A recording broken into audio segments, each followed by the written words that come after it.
Hi.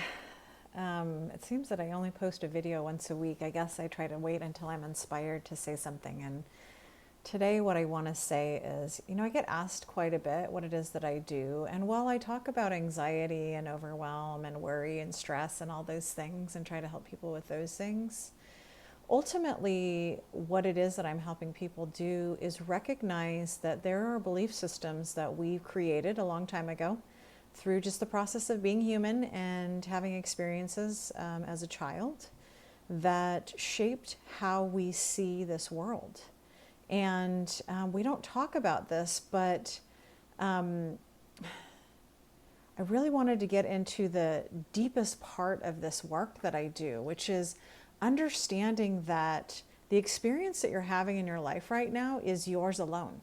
Nobody else is having the same experience as you. Maybe you think you know this already, but what I'm really trying to distill down for myself, for my clients, and for whoever's listening that's seeking to have a different life is that this process that happened at a young age that we continue to make decisions from now in hopes that our future will look different than the one that we have in front of us because we'd like to feel or be in a different place based on probably these beliefs. So how it actually works is you are a child, you have experiences, maybe they're direct experiences or they're modeling where you saw an adult do something and you made a decision at that point that whatever that thing was is right or wrong in your world. How do I explain it? So these rights and wrongs is how we sort of navigate this world, right? And we create relationships over them. We surround ourselves with people who think those same things, that have the same rights and wrongs.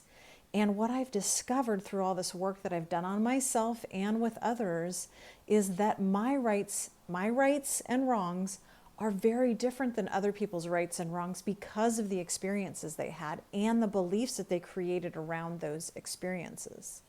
And those really shape how we see this world. I'm talking about the lens in which we are able to recognize what's going on in our life.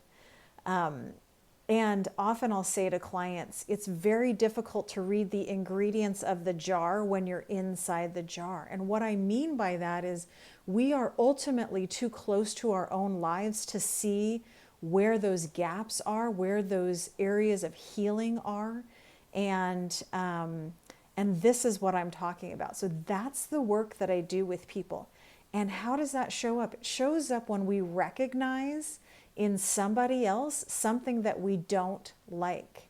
It can be as simple as that person is rude, to having a complete emotional reaction over a situation, circumstance, event, a person, and something that they've said where you've taken that and said, this made me feel this way, which is fine as long as you do the internal work. Once you see that this thing brought to my attention that there's an area of healing to be had there.